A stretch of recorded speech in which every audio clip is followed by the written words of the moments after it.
It's a new year, and we're at the confluence in the Treaty 7 exhibit. And there's no better time than now to look back at the Aisinna'kiiks dinner series that brings together First Nations and Indigenous elders, students, local artists, and members of the Calgary arts community. It's truly common ground for those who have been on the land the longest and those of us whom, in comparison, are newcomers. We have a seat at the table next on Living a Creative Life.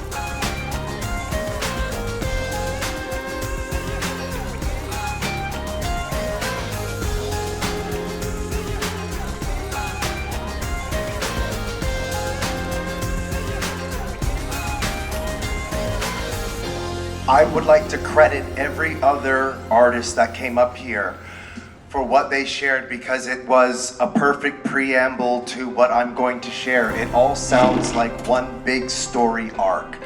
And I'm really grateful that you all said some of the words that are so key in this poem that I've written for all of us. And I hope you enjoy it. I hope that you can hear that this is a conversation of 100 people over 4 months. And I hope you can hear yourselves. Good relations happen in time. As we proudly peer into our past, long gone, to foreseeably fashion our future yet unknown. We truly do transcend from our beginnings to the end in time. As youth and all their yearnings. This particular dinner series is all about building good relations, and it is fantastic. There is nothing like being in space together, or as our elders tell us here at this dinner series, in circle together, and learning more about each other and understanding who we are and what our roles are inside that circle. And that's what Aisinna'kiiks is all about. Auntie, how do you know this song? And she said, how do you know this song? This is our family song. You brought it home. And so I was just so thankful that I could bring it home before she passed away. So this is the Creator's home.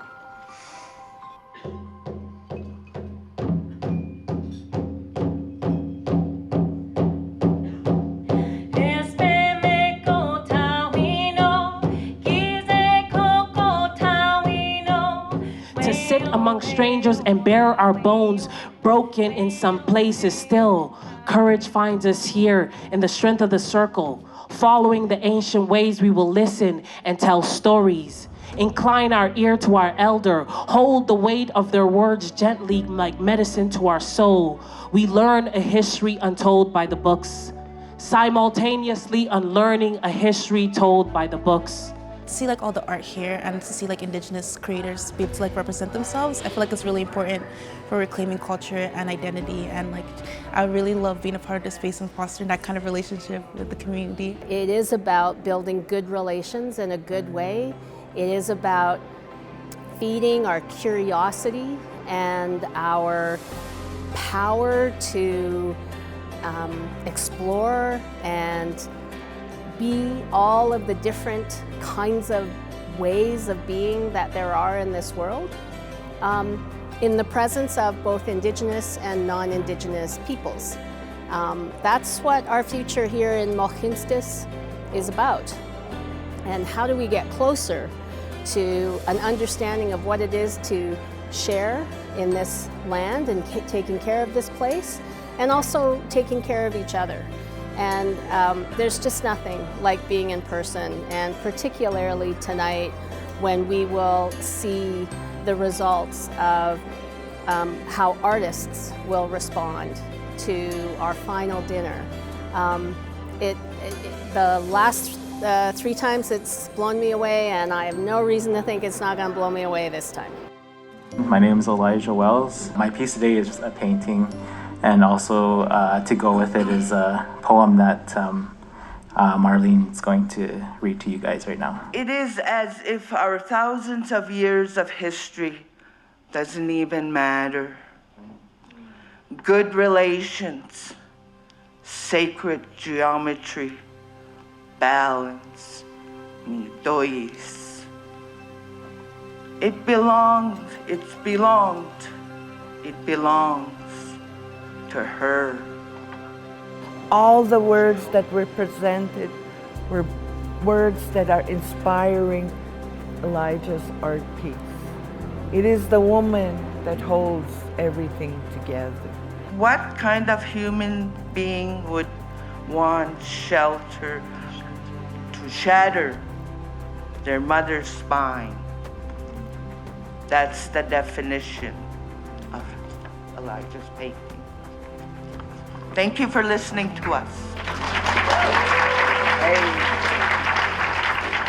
Thank you.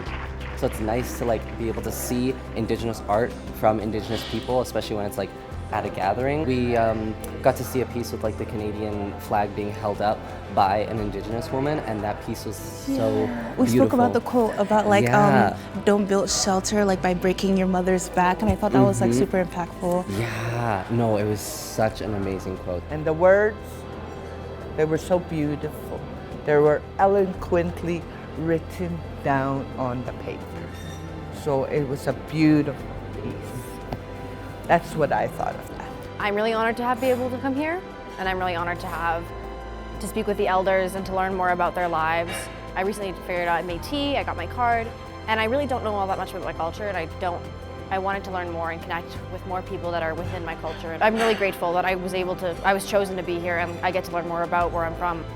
It really is about sharing a meal together, getting to know each other better, and taking the time it takes to build trust and build a relationship. And goodness knows, in this time where everything seems to be pulling us apart, I think Aisinna'kiiks is one of those moments for me anyway. It just absolutely is about reminding us how when we're connected, everything is better.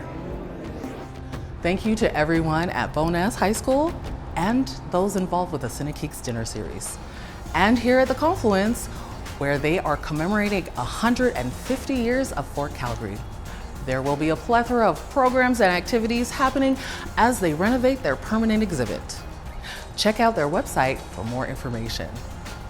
Don't forget to go to yycwhatson.ca for all the arts and culture events that are happening in 2025. See you soon, or maybe sooner, on Living a Creative Life.